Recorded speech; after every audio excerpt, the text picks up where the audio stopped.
جو دنیاوی ترقی ہے سائنس ٹیکنالوجی اس میں بھی بہت آگے ہیں. تو اب جو ہمارے موجودہ اس وقت جو حالات تھے اس میں تو ہم سوچ بھی نہیں سکتے تھے کہ ہم پی ایچ ڈی تک پہنچ جائیں گے. میری والدہ کو تو یہ نہیں پتہ تھا کہ بی اے اور بی ایس سی میں کیا فرق ہوتا ہے.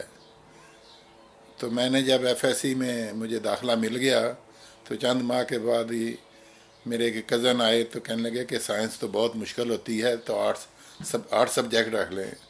اور میری والدہ کو چونکہ علم نہیں تھا، باپ ویسے فوت ہو چکے تھے، تو وہ انہوں نے مجھ سے ذکر کیا. میں نے کہا نہیں، میرے لیے سائنس آسان ہے، میتھ بہت آسان ہے، تو آرٹس جو ہے وہ مجھے چیزیں یاد نہیں رہتی تو میرے لیے مشکل ہوگی. تو میں نے کر لی. وہ جب ایف ایس سی کر لی تو میں نے کہا کہ اب میں بی ایس سی کرنا چاہتا ہوں. کہتے وہ کیا ہوتی چیز ہے، ان کو پتہ ہی نہیں تھا. پھر ایم ایس سی کا بھی پتہ لگ گیا، پی ایچ ڈی کا بھی پتہ لگ گیا. اب ہم دو بھائی پی ایچ ڈی کر رہے ہیں. میری بیٹی بھی پی ایچ ڈی ڈاکٹر ہے بایو انفارمیٹک میں، آسٹریلیا میں ہوتی ہے. تو غرض کے مربیان واقفین زندگی اور جو بھی روا میں آئے شروع میں، ان کی اولادیں اب ساری دنیا میں پھیلی ہوئی ہیں، 2 3 4 نسلوں تک، اور بہت اعلیٰ اور اچھے اچھے عہدوں پہ ہیں. اگر دنیاوی علم میں ہیں تو میڈیکل ڈاکٹرز ہیں، اسپیشلسٹ ہیں. مولوی نذیر احمد بشر صاحب ہیں، ان کے 2 بچے ہیں، 2 لڑکے ہیں، دونوں ہی ڈاکٹر ہیں. میر غلام نسیم صاحب تھے، ان کے 4 بچے ہیں، 2 لڑکیاں 2 لڑکے، چاروں ڈاکٹر ہیں اور اسپیشلسٹ ہیں. تو غرض کے لمبی لسٹ ہے. یہ تو میں صرف ان کو گن رہا ہوں جو میرے ذہن میں آ رہے ہیں اور میں نے ان کے ساتھ بچپن گزارا ہے. تو کالج کی یہ خصوصیت تھی کہ خواہ طالب علم غریب ہے یا امیر ہے، اس کا حق ہے کہ وہ علم حاصل کرے.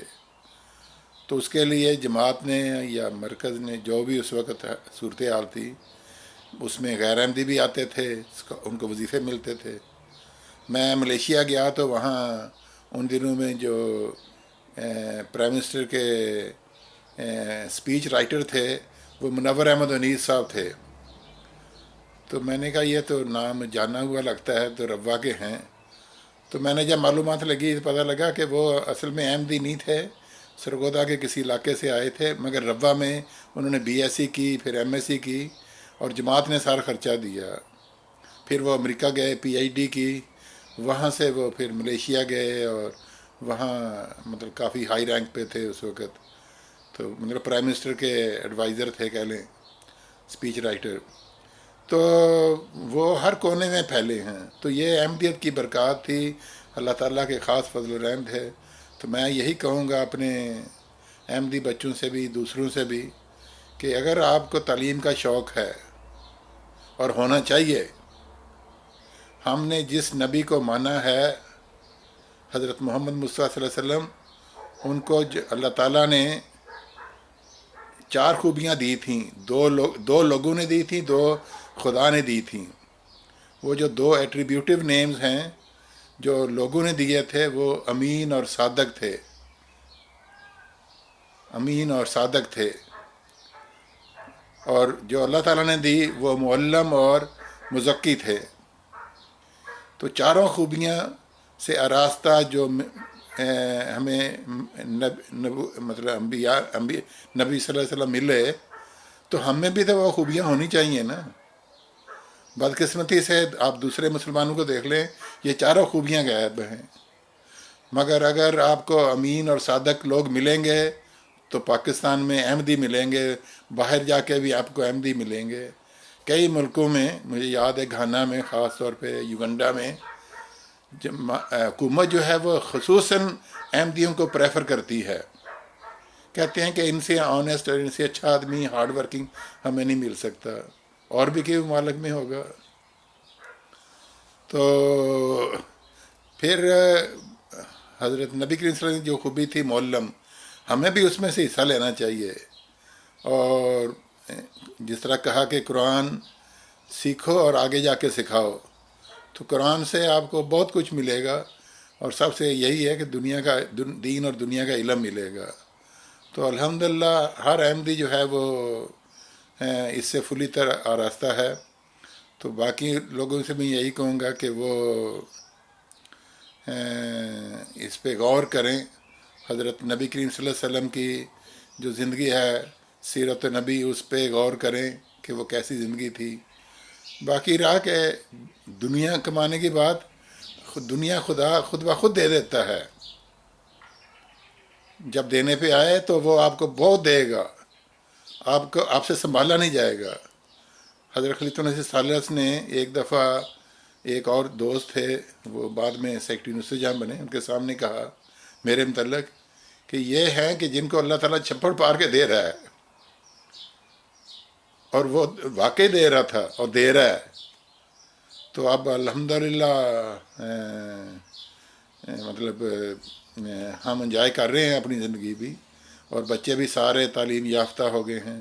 میرا جو سب سے چھوٹا بیٹا ہے، وہ اس نے 22 سال کی عمر میں BSc انجینئرنگ مکینیکل میں کی آسٹریلیا کی ایک یونیورسٹی سے.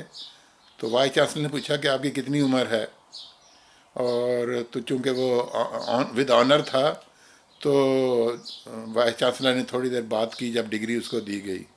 سو he was the youngest actually. جب میں نے معلومات لی، he was youngest to get the degree at that age. پھر اس کو 29 سال کا تھا تو New Zealand as a manager ایک کمپنی میں جاب آفر ہوا، اور وہ یہاں نیوزی لینڈ میں آ گیا. تو آج کل ہم اسی کے ساتھ رہتے ہیں. تو اب یہ جو خوبیاں ہیں، ان کے پیچھے ہمارے والد صاحب کی دعائیں ہیں، ہمارے والد صاحب کی قبولیت احمدی اور زندگی وقف کرنے کے جو تھے فضل، وہ ہیں. تو آپ سب سے بھی یہی درخواست ہے کہ گہرائی سے سوچیں، جماعت کی خدمت کریں. مال خدا خود بخود دے دیتا ہے. مجھے کبھی کوئی پریشانی نہیں ہوئی مال کے معاملے میں. تنگی ہوئی ہے مگر پریشانی نہیں ہوئی. تو مطلب اور ترقی پہ ترقی دے جا رہا ہے. تو اللہ تعالیٰ آپ سب کو بھی توفیق دے. جو بھی سنیں، وہ میری دعا ہے کہ اس کالج، خاص طور پہ یہ کالج کے پرانے اسٹوڈنٹس ہیں، وہ اپنے تعلق کو زندہ رکھنے کے لیے اپنی اولادوں کو واقعات بتائیں، تو ہم بھی جائے کریں. مجھ سے جو پہلے تھے جنہوں نے وہاں سے FA BA FSc BSc کیے، بہت سارے ہیں جو مطلب مختلف یونیورسٹیوں میں جا کے PhD ڈاکٹرز بنے، انجینئر بنے. تو ان کو بھی چاہیے کہ وہ آگے آئیں اور اپنے واقعات بتائیں. اللہ تعالیٰ ہم سب کو توفیق دے. آمین. جزاک اللہ خیر جزا.